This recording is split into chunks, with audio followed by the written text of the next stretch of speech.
Y aquí agradecemos a Melissa que nos permitió tomarle una foto y esta toma en video para nuestra cobertura. Muchas gracias, Melissa.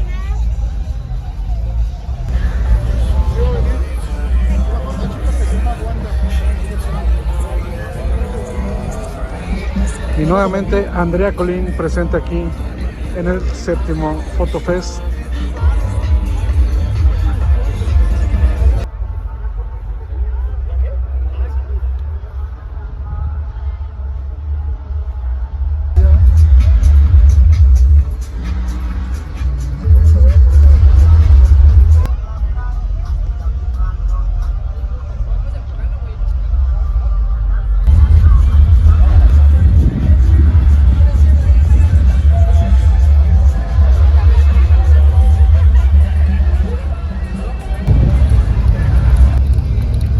Aprovechamos que llegó Mar Vargas para hacerle una toma con este escarabajo.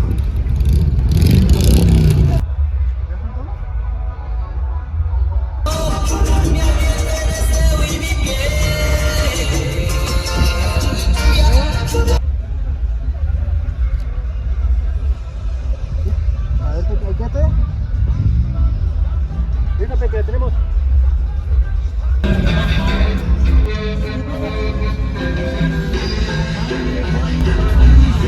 Es la primera vez que vengo a este, ¿no ya habías venido?